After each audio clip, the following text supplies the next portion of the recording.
شكرا جزيلا. احنا بنجاوب على الاثنين بكل الاسئله ده. البرادة ده بخصوص الستيت برانشز. Of course, Olympic is not like the federations or associations. Olympic Committee nationwide is the umbrella of all the sports sector in the country. As such, there is only one office, but they can make a branch, I think in the constitution, if the expansion is going well, they can make a branch in one of the states. But at the moment, we have only one office, which is in Juba. And this one actually cannot rule out that we are not reaching to the states. We are reaching to the states through our commissions, because we are going to form also a sports commission, their athletes commission, their legal commission, and what. And in our sports commission, they will go to discover the talent available in our states, you know. But we have put that program, and it is in our strategic plan. But with the crisis in the country during those time, we cannot move to the states. So there is no branches in the states, but we can reach the states through the federations available there, where we can make also facilities of the sport facilities, or we can also recommend to the federation to put it. If you can recall, during our election to this office, we pass information to all the state governors and ministers of sports that let them create at least 5 new facilities in their state for the sports. You know, that was a message to all the governors, and we try to move for the follow-up.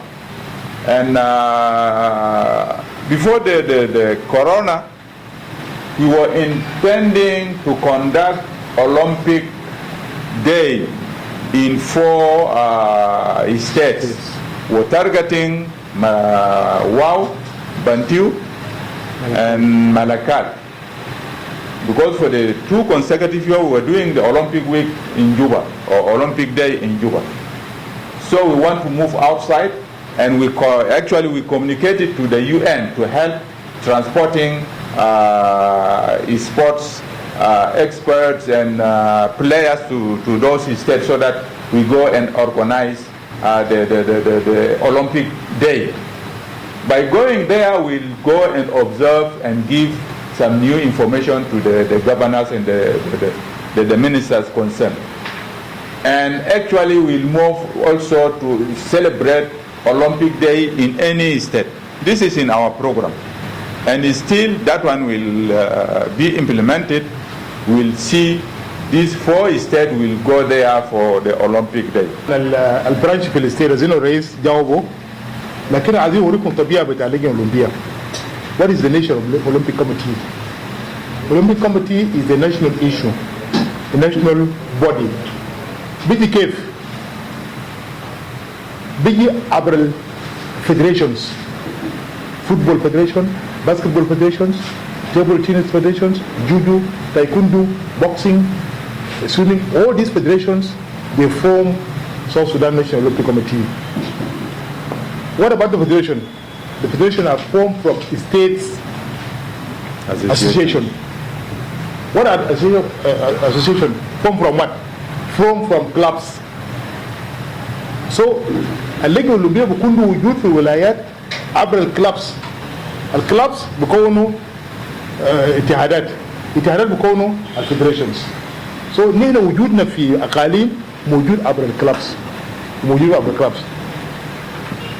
اللجنه الاولمبيه الدور بتاعه حقه ده يكون برضه واضح للناس. في ناس برضه بيحصل خلط بين اللجنه الاولمبيه، يعني مثلا ممكن يجيك فريق بتاع كوره او فريق بتاع اي نشاط رياضي يقول لها اللجنه الاولمبيه نقدر ندعم منك.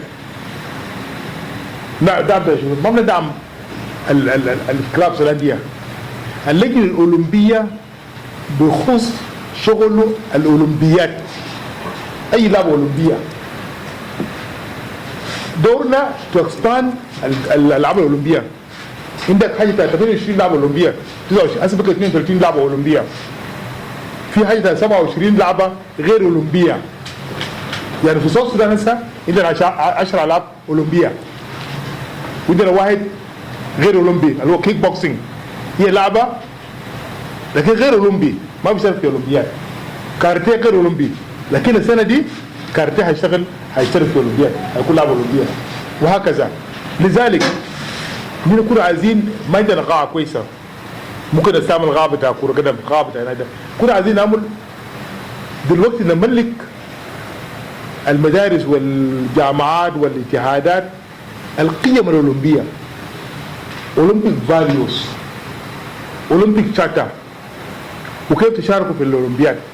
والاولمبياد مختلف، في اولمبياد شبابيه، في اولمبياد بتاع سينيورز، في اولمبياد صيفيه، في اولمبياد شتويه. افريقيا كله بيشارك في اولمبياد شتويه ناس صيفيه. جنوب السودان زي ما بيتكلم جوي رئيس انه فليفر اوف سبورت ناو في انوكا وفي اشياء. مين هنشارك ان شاء الله في اولمبياد 2024 في باريس بالصيفيه، وفي 22 هنشارك في بكين باولمبياد الشتويه. كيف جنوب السودان يشارك في الاولمبياد الشتويه؟ عندنا لعبات شتويه في جنوب السودان؟ نعم. عندنا الجنوبيين في امريكا، في كندا، في مناطق الجليد بيلعبوا لعبات اولمبيه. السيد الرئيس كتب خطاب واللجنه الاولمبيه ساندته، وقابلنا الرئيس بتاع اللجنه الاولمبيه الامريكيه واللجنه الاولمبيه بتاع كندا. دار بريفيرنج الجنوبيين بيلعبوا، وانا عندي ناس زملائي اولادهم بيلعبوا انا بعرفهم، وكونتاكتد دم. دين هنشاركوا لان هم عندهم دول سيتيزن شيب، هم الكنديين جنوبيين، هم الامريكان جنوبيين. بشرط اللاعب ممكن يلعب في شباب لعبه واحده، ما يلعب لعبتين.